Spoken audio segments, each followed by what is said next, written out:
આયુર્વેદને જાણો ભાગ 49। આજે આપણે નિંદ્રાના કેટલા પ્રકાર છે તેના વિશે ચર્ચા કરીએ।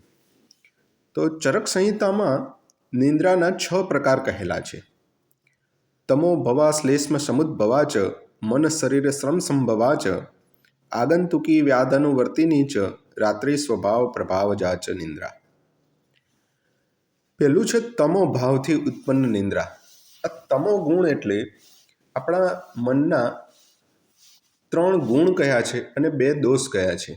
સત્વ, રજ અને તમ 3 ગુણ છે, એમાંથી રજ અને તમ એ બંને દોષ છે। તામસિક ગુણના લીધે જે નિંદ્રા ઉત્પન્ન થાય તેને તમો ગુણથી ઉત્પન્ન નિંદ્રા કહેવાય। જે લોકો પાપ કર્મ કરે છે, હિંસા કરે છે, મદિરાપાન કરે છે, એમને આ નિંદ્રા ઉત્પન્ન થાય છે। આપણે જોયું છે કે મદિરાપાન કર્યા પછી એ કોઈપણ અવસ્થામાં નિંદ્રા લેતા હોય છે, તો આ જે નિંદ્રા છે એ તમોગુણથી ઉત્પન્ન થયેલી નિંદ્રા છે। બીજું છે શ્લેષ્મ સમુદ્ભવા, એટલે કે શ્લેષ્મ એટલે કફ, કફથી ઉત્પન્ન થયેલી નિંદ્રા। આપણે ભોજન વખતે બી વાત કરેલી ભોજન વિધિમાં કે ભોજન કર્યા પછી તરત જ કફની ઉત્પત્તિ થાય છે, તો જ્યારે કફ વધે ત્યારે આપણને આળસ આવે અને ઊંઘ આવે છે, એટલે ભોજન પછી આપણને ઊંઘ આવતી હોય છે, તો એ જે નિંદ્રા છે એ શ્લેષ્મ સમુદ્ભવા છે। ઘણીવાર રાત્રે દૂધ પીને ઘણા લોકોને ટેવ હોય છે કે દૂધ પીવે તો જ ઊંઘ આવે, કારણ કે દૂધથી કફ વધે અને પછી એના લીધે ઊંઘ આવતી હોય છે। એટલે જેને ઊંઘ નથી આવતી એ લોકો રાત્રે દૂધ પીતા હોય છે, કોઈ ગંઠોડાવાળું દૂધ, કોઈ ભેંસનું દૂધ પીવાની સલાહ આપતા હોય છે, તો એ જે નિંદ્રા છે એ શ્લેષ્મ સમુદ્ભવા કફથી ઉત્પન્ન થયેલી નિંદ્રા છે। બીજું એવું પણ હોય છે કે જેના શરીરમાં કફ વધારે એટલે કે મેદ વધારે એ બીજા લોકો કરતાં વધારે ઊંઘતા હોય છે, કારણ કે એમાં બી કફ વધારે છે એટલે વધારે ઊંઘ આવતી હોય છે। ત્રીજા નંબરની છે મન શરીર શ્રમ સંભવા, એટલે મન અને શરીર એ જ્યારે કામ કરે, વધારે કામ કરે અને થાકી જાય ત્યારે ઉત્પન્ન થતી નિંદ્રા। જેનું શારીરિક કાર્ય વધારે હોય છે, કાં તો માનસિક કાર્ય, જે વિદ્યાર્થીઓ છે વાંચન વગેરે કરે છે, કાં તો શિક્ષકગણ વગેરે છે જેમને બી વાંચવાનું, સતત બોલવાનું વગેરે કામ થતા હોય છે, એમને જ્યારે કામ કરીને થાક લાગે અને જે ઊંઘ આવે છે, ઘણીવાર એવું હોય છે કે સાંજના ટાઈમે પણ આખા દિવસનો જો કામ કર્યો હોય તો થાક લાગતો હોય છે અને ઊંઘ આવી જતી હોય છે, તો આ મન શરીર શ્રમ સંભવા નિંદ્રા છે।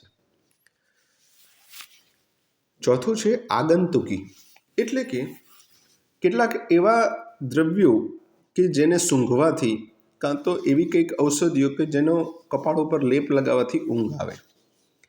આ નિંદ્રા એટલે આપણે એવું ઘણીવાર જોતા હોઈએ છીએ કે કંઈક સૂંઘાડ્યું, વ્યક્તિ બેભાન થઈ ગયો અને બધું લૂંટી લીધું। બીજું ઓપરેશન વખતે આપણને કંઈક સૂંઘાડે છે, આપણે ઊંઘી જઈએ છીએ, કોઈ જ ખબર પડતી નથી, તો આ જે નિંદ્રા છે એ આગંતુકી નિંદ્રા।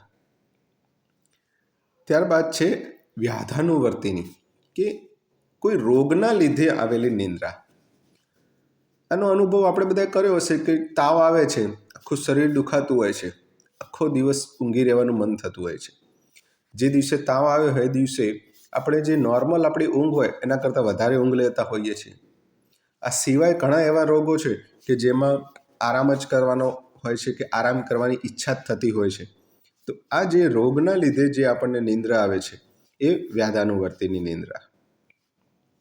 અને છેલ્લી છે રાત્રિ સ્વભાવ પ્રભાવજા, એટલે કે રાત્રે જે આપણને સ્વાભાવિક જે નિંદ્રા આવતી હોય છે, જે બધા લોકો માટે ખૂબ જરૂરી નિંદ્રા છે, એ કે દિવસે આખો દિવસ કામ થાય અને રાત્રિનો ટાઈમ થાય, પોતાનો જે ઊંઘનો સમય થાય, એ સમયે જે નિંદ્રા આવે એ રાત્રિ સ્વભાવ પ્રભાવજા। આ બધી જ નિંદ્રાઓમાં આ રાત્રે જે નિંદ્રા આવે છે એને આપણા પ્રાણીઓને માતાની જેમ પાલન પોષણ કરવાવાળી કહી છે, એટલે કે એ સૌથી શ્રેષ્ઠ નિંદ્રા છે। અને જે પહેલી તમોગુણથી જે નિંદ્રા આવે છે એને પાપ કર્મથી ઉત્પન્ન થયેલી નિંદ્રા કહેવામાં આવે છે। બાકીની જે 4 નિંદ્રાઓ રહી, કફથી ઉત્પન્ન થતી, મન અને શરીરના થાકથી ઉત્પન્ન થતી, આગંતુકી એટલે કે કંઈક દ્રવ્ય વગેરે સૂંઘાડીને જે નિંદ્રા ઉત્પન્ન થાય છે, અને રોગના લીધે જે નિંદ્રા ઉત્પન્ન થાય, આ બધી જ રોગ પ્રકારની નિંદ્રાઓ છે.